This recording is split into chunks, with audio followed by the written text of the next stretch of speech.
Let's go over the injury update first. Tishke, Prisky, Zuban, Bakar. Yeah, so for our injuries, Michael Mersch is out, upper body, week to week. Chase Prisky is out, upper body, probably, at least a couple weeks, I'd say. Peter Tischke is out, lower body, probably in that same, 2 to 4 type week time frame. Matej Pekar is practicing full and is very close to returning. So I think he'll be eligible to play very soon, within the next 2 weeks probably. One more. And Malcolm Subban is practiced today for the first time with the team. And I would say, he's looking good. Again, probably within the next 2 weeks, he'll be cleared to play. We talked about it a little bit this morning, but the difference between the wins at home and the losses on the road, what is the biggest difference for this team right now? Well, I think playing on the road's hard. We have a young team. Your mistakes are magnified on the road. We've played two good teams in tough buildings. Toronto had a big crowd home opener. Syracuse had a sold out crowd home opener. So, you can't get away with as many mistakes. Both games we also won the night before against the same team. It's very difficult to beat the same team 2 nights in a row. They're angry, they're ornery, they're going to make it hard on you. So I think the good thing is both games on the road, we put ourselves in position to win the game with about 10 minutes to go in the game. We were leading Toronto in the middle of the third period. We were only down by a goal to Syracuse in the middle of the third period. Those are good signs. Now, maturity of how to finish those things. Some of that is continued defensive execution, but probably more is creating offense 5-on-5. It's hard to create offense 5-on-5. It's hard to create offense on the road. We need to do some things we can do differently to create more, because if you only score 1 or 2 goals, all of your mistakes are magnified. We talked about this a lot last year with going to Laval. That atmosphere there, it feels almost different than the other 2 places you've been in, Toronto and Syracuse. How do you describe it to the younger guys? Yeah, it's a really good. Syracuse, what we just played in, the atmosphere is phenomenal. Small rink, fans are on top of you, sold out building. So it was hard. And so it'll probably feel similar. The difference would be in Laval, it's like an NHL atmosphere. The light show, the sound, the pregame, the building itself. It's a little miniature version of an NHL atmosphere. It's a phenomenal place to play. They play a style that really tests you. So it'll be a really good early season test for our team to go on the road this week and play 2 up there. You mentioned 5-on-5 play a lot today. What is your biggest focus to improve that this week? 5-on-5 offense. Our 5-on-5 play overall has been pretty good. Our 5-on-5 defense has been pretty good. And we're creating enough to score more, but we need to score more. And there's a lot of different things you can do for that. Some of those we're working on. Some of it is some of the young players learning and realizing how little time and space you have. So when you get a line rush, you get a scoring chance, you're in the slot, you don't have an extra second to stick handle it or to think about where you want to shoot. It's got to be off your stick like that.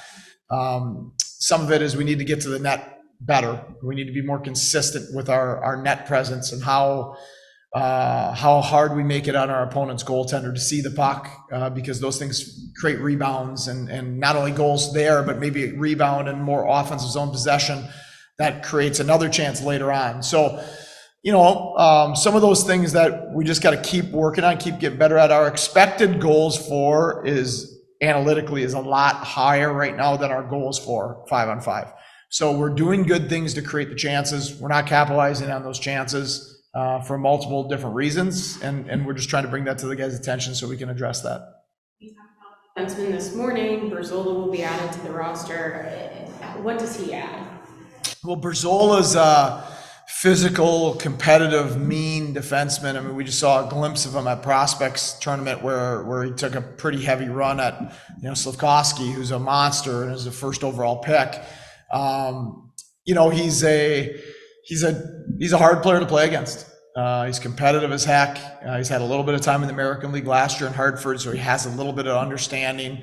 So we really like the physicality and the nastiness that he brings to our team.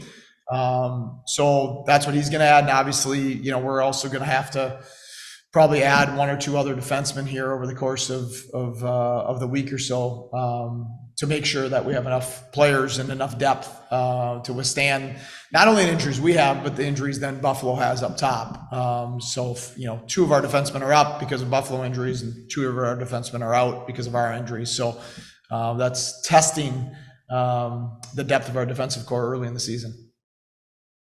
Does anyone on Zoom have anything? Go ahead, Bill. I said this, as far as Malcolm goes, just when he goes down that first preseason game, just how badly do you feel for him that he's waited so long, and then he has to wait another few weeks, a month to play? Yeah, I was really disappointed for him. He's a great human. He's an unbelievable teammate. His work ethic's incredible. His attitude's incredible. So when you have players on your team that carry themselves in that way, again, a guy that's been in the NHL a lot and doesn't act like he's above being here, is smile on his face and working so hard. You root for guys like that. You want them to have success, and then to see him have that injury, knowing what he's had to go through already over the last little bit, in the last couple seasons, you're just disappointed for him as a human being. So from a team perspective, we have other goalies that, all those things can work themselves out. But from a human perspective, you just feel for him and you're excited to get him back. Like you say, he's been in the NHL for 5-6 years, but he seems to always have a smile on his face. He carries himself a different way. What have you just noticed about the way he acts and integrates with the group, I guess? Yeah, I think he's a special person. Not like special teammate. Guys that have that level of passion, excitement, energy, happiness, and work ethic and competitiveness about them on a daily basis, they're huge in a long season when it's a grind at times, and travel and coming home late from the bus rides and all those things, and you show up in the morning and you see him and he's bouncing and he's smiling, he's laughing, and those things are extremely valuable on a team, especially when you combine it with his talent and his competitiveness. As far as Mate goes, I mean, he missed all the playoff run. I mean, he's missed time this year. Just how have you seen that maybe affect him? I mean, I know he's obviously a passionate guy. Just what have you seen? How have you seen that affect him, I guess? Yeah, I mean, I think Mate has done a really good job keeping his attitude right. His work ethic is really outstanding. I mean, it's a high-end work ethic. So he attacked his rehab and his work in the weight room with our strength coaches and trainers in a really, really first-class manner. So he's another guy that you root for because of that work ethic and because of how much time he puts in, the extra time he puts in the weight room, the training room. And so his attitude stayed pretty good. And I think at the end of the day, he knew, he wasn't allowed to be effective or to be able to play the style he needs to play to be a really good hockey player at this level with what he was dealing with. And once that became abundantly clear to us and to him, then you had to have the surgeries to give him a chance to get back to being the player that we know he can become. As far as Kisakov goes, he doesn't have a point yet, but he's clearly stood out at times. Just what have you noticed about his acclimation to the AHL that's made him effective at times, and I guess what else does he need to do? I think he's been extremely effective. For a player that's 157 pounds in his first year in North America, doesn't speak the language great yet. Every game he is involved in what you would call, if you categorize your chances A, B, or C, A being that's a massive chance, C being goalie should save it. He's involved in A and B chances 5-on-5 every night. So that's a great sign.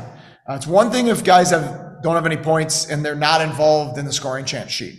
But Kisa has been all over the scoring chance sheet, and he seems to have very good chemistry with Cederquist and with Jobst They have created a ton of chances. They've hit some posts. They've missed some looks that they probably would have liked to have scored on. The goaltenders have made some saves. I think, that's probably the biggest thing, the adjustments for all of our young forwards is how good the goaltending is.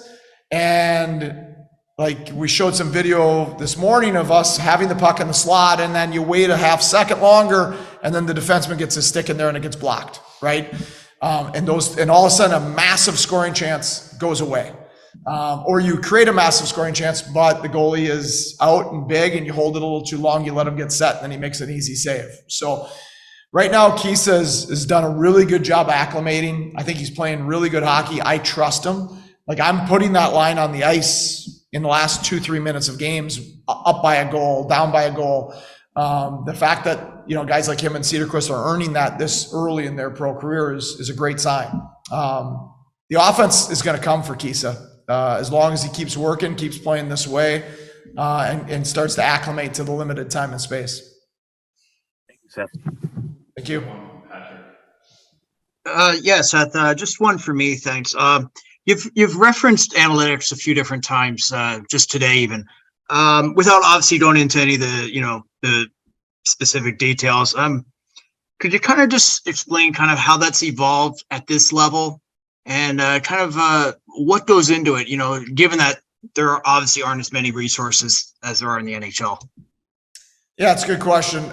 So for us, we're fortunate that we have a very strong analytics department headed by Sam Ventura, and he's extremely highly thought of in the analytics hockey world.